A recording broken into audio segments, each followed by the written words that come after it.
Engraver, Urban Forestry, City of Renton. I've been out in the Pacific Northwest for 4 years now with Renton, and I bring north of 25 years of forestry experience, whether it's silviculture, urban forestry, or plant healthcare to the table. I think in another life I might have been an entomologist, since I seem to have been curiously fated to witness a whole panoply of invasive insect issues. I'm old enough to have seen the devastation from Dutch elm disease in the Midwest in the late 60s, early 70s, which resulted in the wholesale elimination of elm trees from our streetscapes. I grew up in Ann Arbor, Michigan, returned there for university after high school in Canada.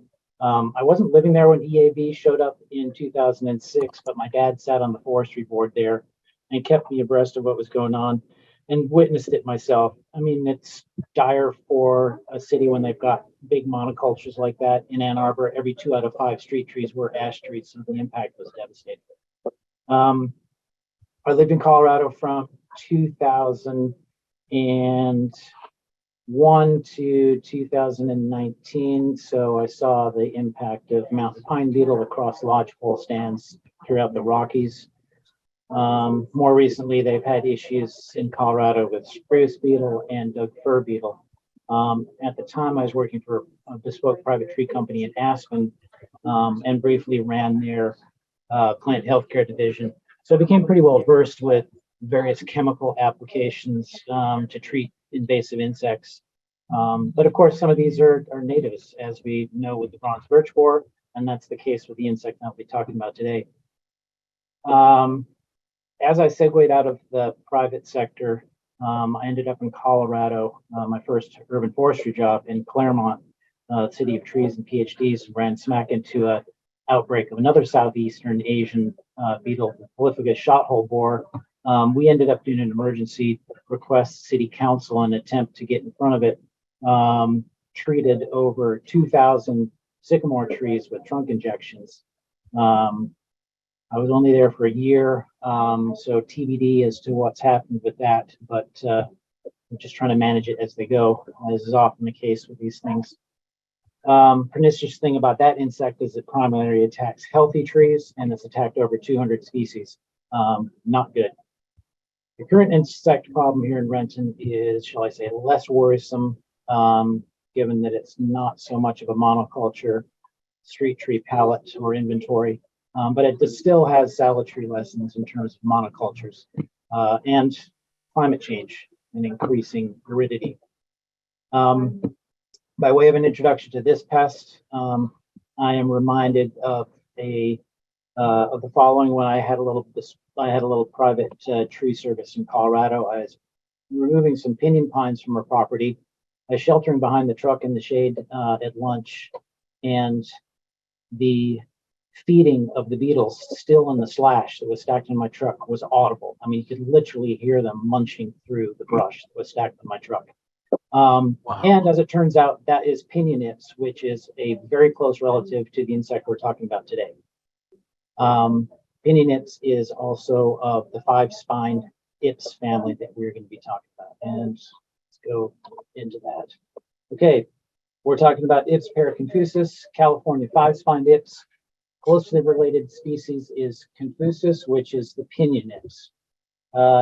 Very small, 1/8 of an inch to 1/4 inch long, black brown engraver bark beetle, 5 spines on the distal portion of the abdomen, back up in here.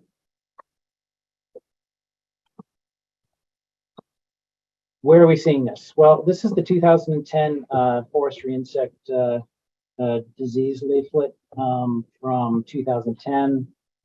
This was the northern extent of the range at that time, Portland, but it's been seen in many more locations since then. And I just want to give a shout out to M. Roberts, forestry technician, and Glenn Kohler, forestry entomologist from Washington State DNR, who have helped me look into this. They've come out and done some sampling testing to confirm the presence of beetle here in Washington. Again, this is a native, but the populations are going up and they are migrating. Hosts, primarily what I'm seeing here in Renton are Shore pines, not in Renton, mainly here in Renton is Austrian pines, but we have identified it nearby it has been identified nearby in shore pines.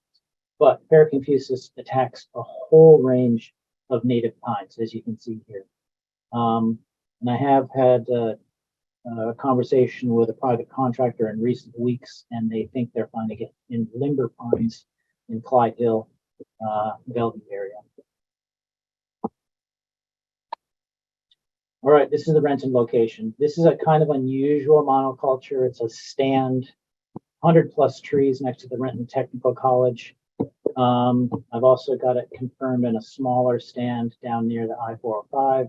Renton Technical College is up on the East Plateau, as we call it here in Renton.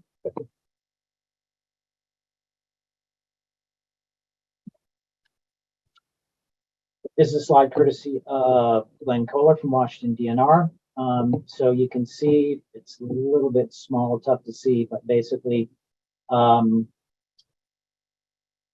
the red boxes are confirmed adults caught in traps, beetles caught in traps.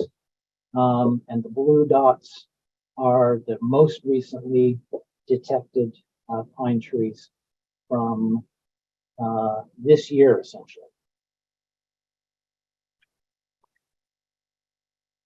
So the range has clearly changed since that original 2010 map. There was initially an outbreak confirmed in 2012 at Fort Lewis. Since then, it's migrated to 12 sites in Washington. This year, it's been confirmed in Renton, Bothell, and Mercer Island.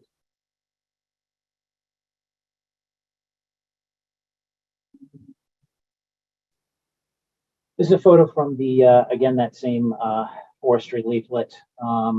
This was first noticed in young stands of trees and plantations, so the commercial impact was being seen there. But typically they're in small numbers, often start in fresh slash or windblown. Often it's involved with intense logging activity, road building. But the big driver in all this is drought stress, often limited to scattered trees, small outbreaks.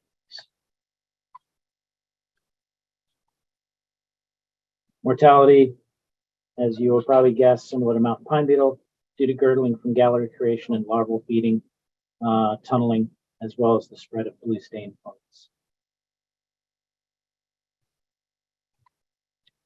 These are some pictures from various sites around the state and from Washington, photo acknowledgements underneath. So this one is in Oregon, and there's a couple from Glenn, various locations, Washington.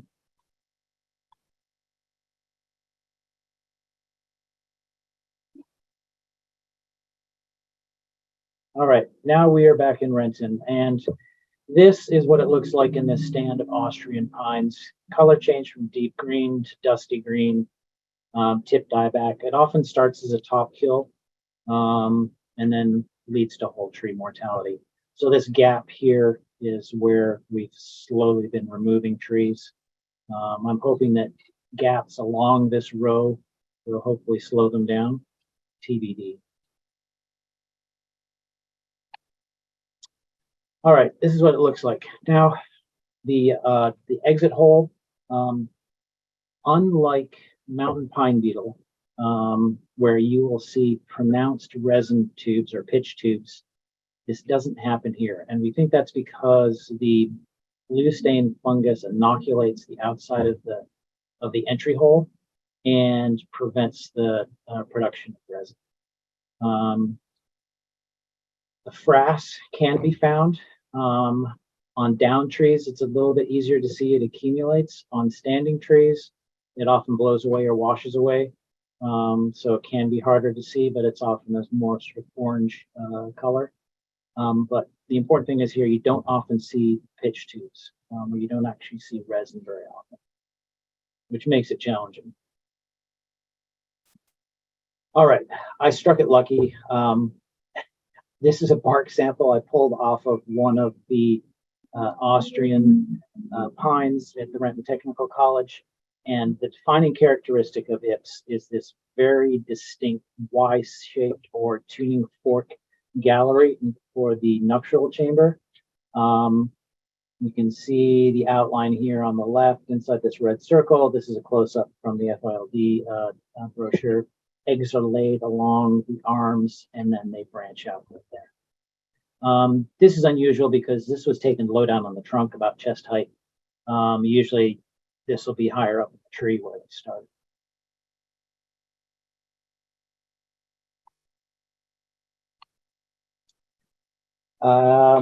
This one threw me for a minute, and I first contacted Joey about this a year or two ago. When I first was looking at these trees dying back and I saw all these growths on it, I thought it was classic mountain pine beetle pitch tubes. As it turns out, this is gray brown saprot. Thank you, Joey. He identified it for me. Cryptoporus vulvatus, and it is a secondary fungus. This shows up on trees that are essentially dead.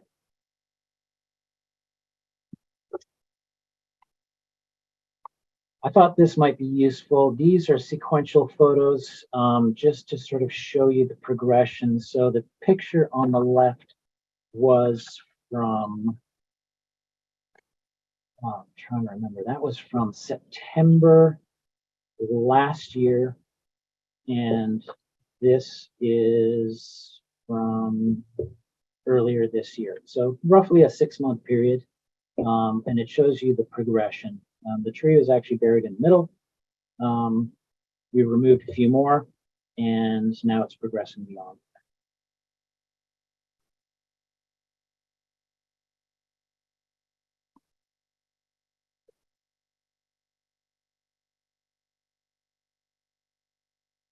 These are slightly different angles of the same tree, but it's a double stem. Again, 6 months ago, it was in one stem, or starting to top kill and dust off. The color is looking different. And then by the time we got back to it, 5 or 6 months later, the entire thing is dead. And it's creeping into the tree next to it. You can see the tips up there at the top.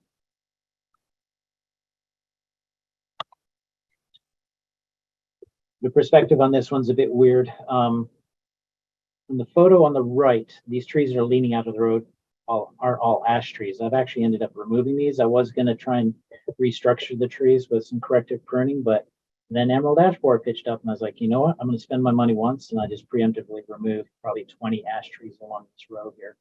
I also removed 4 trees into 4 Austrian pines into this row here, but they're still going. So this tree on the left is actually deep into this green part here. So, and again, this is a 6-month progression.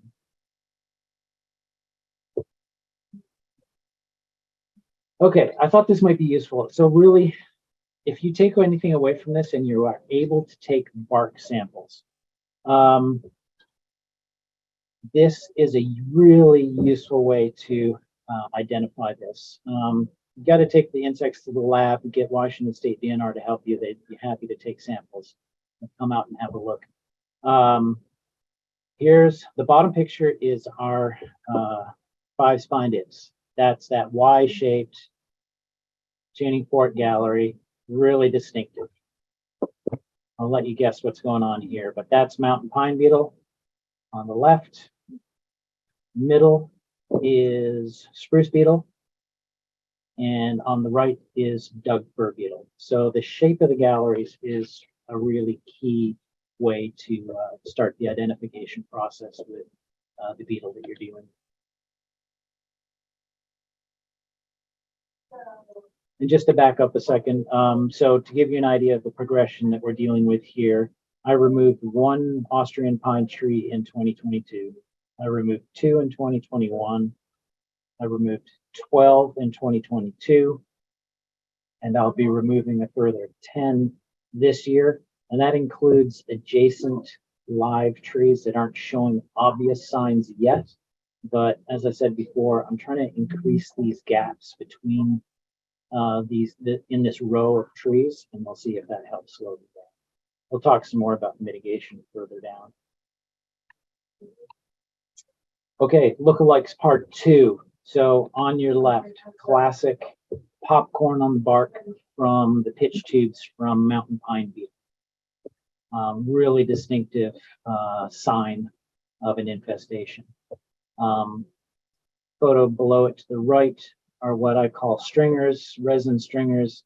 This is more typical of Doug fir beetle attacks. It often shows up higher in the canopy, higher up on the trunk, and the sap comes out much more clear, like icicles in initial infestations. Once it starts to dry off, it crystallizes a bit like this. This is all, these three pictures on the right are all from the Austrian pines here. And curiously, I did find one or two that were using resin, but that's often not the case. This is usually what it looks like. Picture on the far right, just a lonesome single entry hole. Okay, mitigation. So like I say, we're basically doing a removal. Picture on the left, this tree here. The first tree is totally dead. The other three are alive. The one in the middle is showing some signs of attack, but I'm going to preemptively remove these four and see if that slows them down a bit. One thing I neglected to do or specify in my contract in the first go round, and I gather from Glenn from DNR, it's not as critical, but just in terms of site hygiene, slash and debris is kind of to be avoided, definitely to be avoided if you can. As Glenn describes, these bugs are less intelligent than mountain pine beetles or Doug fir beetles, who have a sort of antifreeze in their exoskeleton, which allows them to overwinter successfully, but they will do that in down slash or under the bark below grade for any stumps that are left behind. So when I go through next time, I'm going to be preemptively removing any existing stumps or any remaining stumps and peeling the bark down below grade just to avoid that risk. Normally, you're just going to find red turpentine beetles and secondary decay beetles in this respect. Okay, prevention. Well, there are options, but none of them are great. Systemic trunk injections can be done as a preventative with emamectin benzoate acephate or imidacloprid, but it is prohibitively expensive at scale. And it's really dependent on the skill of the applicator to seat those injection plugs if that's the route you're going. And the product is super expensive. I mean, a liter of this stuff probably runs $400 or $500 last time I checked, and you'll probably use a third of a liter for a large tree for one injection. Now, notionally, it gives you a residual of 2 years protection, but it's too spendy to do at scale. Option on the left, aerial sprays done with carbaryl, permethrin, bifenthrin. Again, preventative. Again, it needs to be a timed spray, and the optics are horrible. These chemicals are really pungent and can be smelled from miles away, so it's probably not a great option in a dense urban environment. Some people have asked me about anti-aggregating pheromones like MCH patches with verbenone. They work fantastically well for Doug fir beetle, but they don't really work for this guy at all, for pinyon ips paraconfusus. It's paraconfusus. It really does not work for what we're dealing with here. So TBD on the use of pheromones. Now, sorry about that. The pheromones are definitely useful for attracting as bait. And here you can see DNR, that's Glenn on the right. They came out and set up a couple of traps here in Renton a week or two ago. And they're using two types of pheromones because they're interested not just in the Ips paraconfusus, but they are also checking for Ips pini, which is a four-spined Ips, because they suspect that that's rolling around with the five-spine variety. And they will be checking these traps every 2 weeks to see what's going on. And if you're wondering, that is antifreeze. They put in a little collecting bottle at the bottom of this funnel trap. They fall into that and are preserved until they can come and be collected.